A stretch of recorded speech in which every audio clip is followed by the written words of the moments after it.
Well, thank you for taking the time to discover what executive compensation is, how it works, the different type of plans, how they can be used with your middle management group and of course your ownership group. And we're going to cover the gamut from the very easy way of setting up a plan to the more complicated way.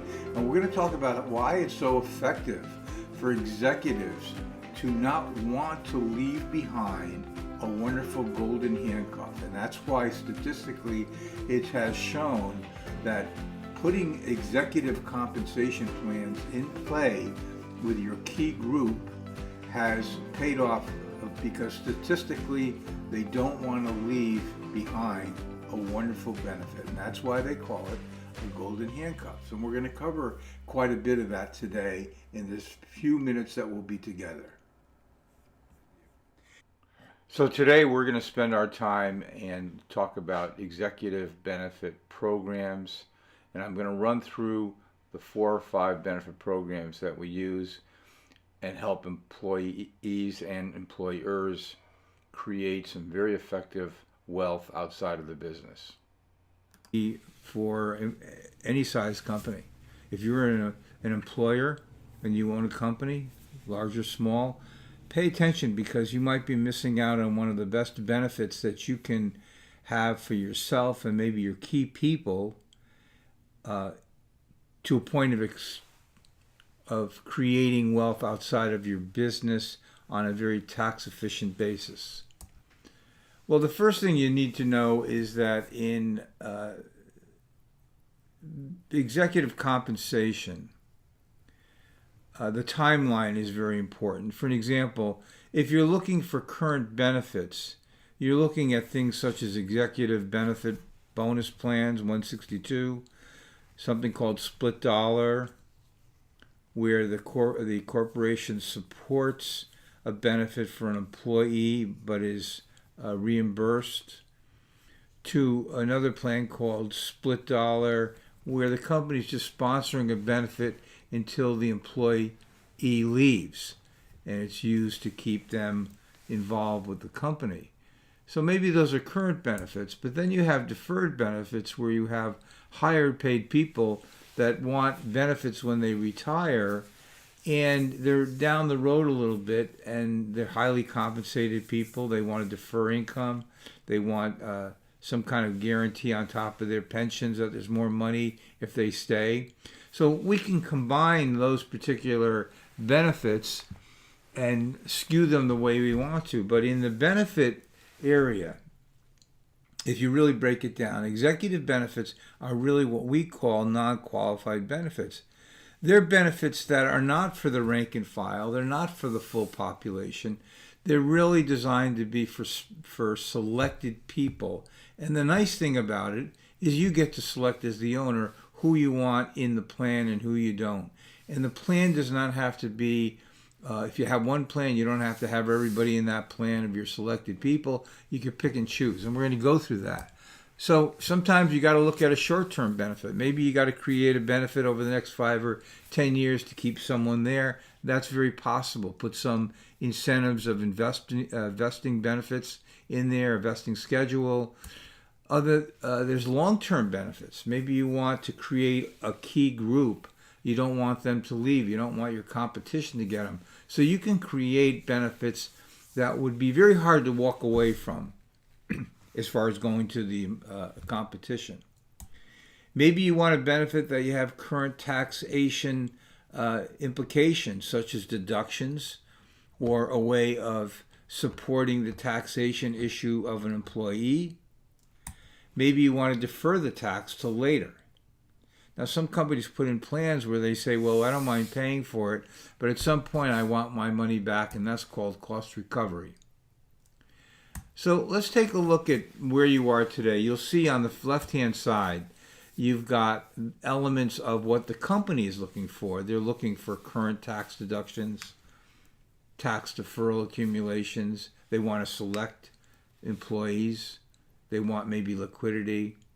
Maybe they're concerned about outlay. On the right, you have the participant. The participant, by the way, could be just you, the owner of the company. Could be your family member. Could be your son-in-law, whatever it might be. But so for an example, let's say in a plan that we were developing, we wanted to make sure there was liquidity involved for both sides. Maybe we were sensitive to the current cash outlay and we need flexibility. Maybe we only want to select a few people, maybe one, maybe three, who knows, but they're selected people. And maybe we want, as a company, a full tax deduction. Well, we can design these things on the left-hand side, and we can also design it on the right-hand side. So as I go through this, you'll see that in this grid, we're going to highlight the benefits under each generic executive compensation. So for an example, if I go to executive bonus 162 using a high cash value life insurance policy, which is very competitive when you compare it to other alternatives. You'll notice you have current tax deductions, you have cash flexibility, you could select, meaning as the employer can select the employee, and you could have flexible contributions. For the employee, there could be a current tax deduction, income tax, and there could be deferrals, and you could have tax-free distributions. And on the right-hand side, having income tax-free death benefits, accumulation of wealth, and liquidity as family bank might be important. And also on some of these plans, you could have critical illness. Well, on a salary continuation plan, you might see a little bit of a difference. You might see the company is saying, we'll take a future tax deduction and we'll get our money back, but it won't be tax deductible today. But we'll accrue our benefits, and then potentially when that employee retires, we'll pay an income, have cost recovery, they'll be tax advantaged. Now, split dollar economic benefit is basically a plan where the company is saying, I want to support the plan, but I want my money back. And between now and the future, you'll get other benefits, such as income tax-free death benefit. A typical example would be someone who needs a lot of life insurance, and the employer is willing to pay for it, but they would get their money back. And basically a benefit that the employee probably could not afford to do. Now, split dollar loan, the split dollar loan arrangement is very flexible. It can be designed like a 162 bonus plan where both parties have very nice requirements and they have a lot of flexibility. I can give you an example. When we look at certain plans that we designed, we can do many things. In this particular example, I'm going to show you that in this case, we have three arrangements. We could have a bonus plan with loans for the taxes and the imputed income, and the corporation pays the premium, but they deduct it. And the loans have a tax cost and interest cost to it. But the employee ends up with very low cost benefit. I can have an arrangement where the corporation pays and owns the cash value up to the deposits. The employee will pay a small interest rate or the tax on that, which should be substantially lower than any imputed income on the benefit. So for an example, if I have $1 million death benefit and the federal adjusted rate was $3,000, the employees in a 30% tax bracket is only going to pay $900 for such a big benefit. Or I could actually have an arrangement where the corporation sponsors the premium, pays it, owns the cash value up to their contributions. But then down the road in the future, the corporation can hand over the policy and the employee could pull out tax-free the money to pay the company back on a cost recoverable basis. So you see, there are a lot of different ways of doing it. And I'll give you an example. This is called the CEEP, the Corporate Executive Equity Plan, which is really a skewing of a split dollar and bonus 162 plan. And in this particular case, we had the Ajax company contribute $25,000 to an insurance plan. That net cost to that company is $17,000 a year. They deduct it.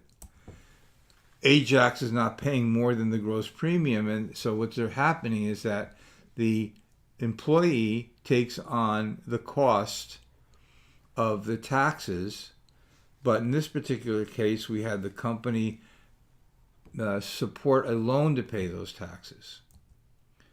When the time comes where Mr.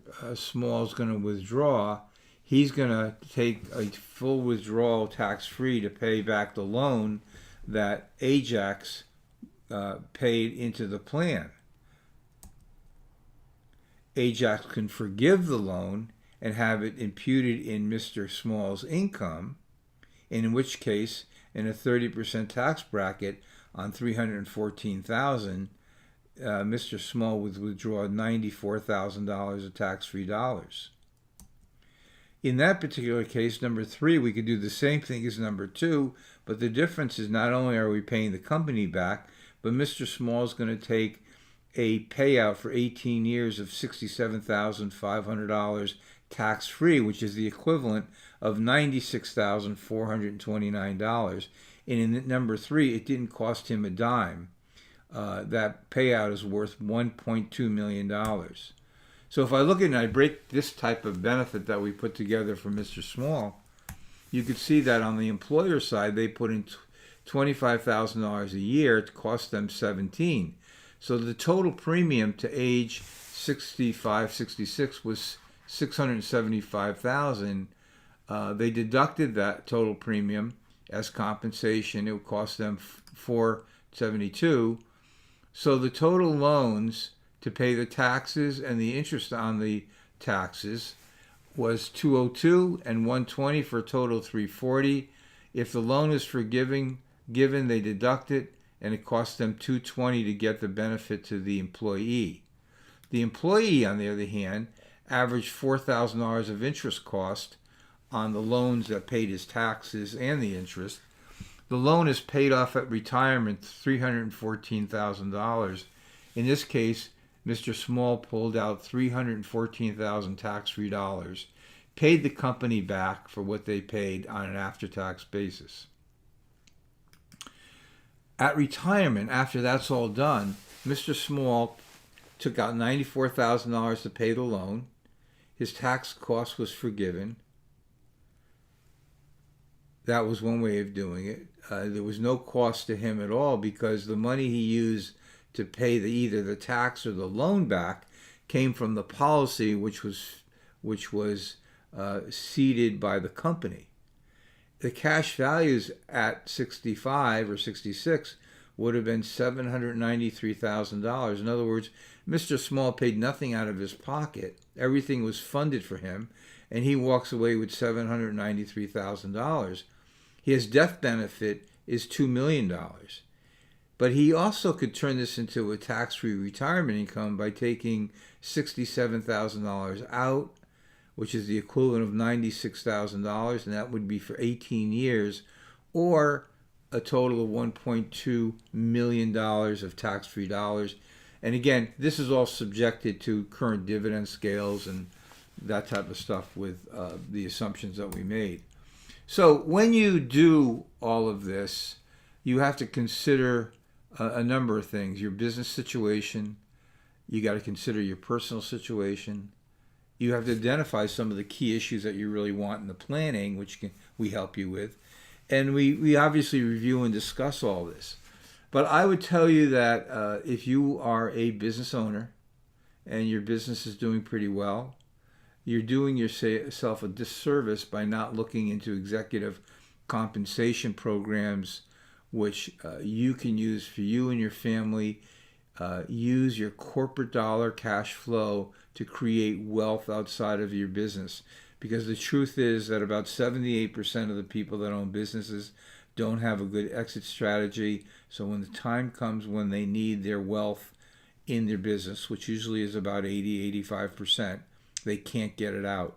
So we're big advocates of exec compensation to use corporate dollars to create individual wealth outside. Well, thank you for taking the time to learn more about executive compensation. We have many videos that we do. Every month we're updating. And if you like the educational material and the way we did things today, please subscribe, and you'll be getting notification on our new videos. If you liked it, we would like you to hit like. Thank you very much. Comment as you wish.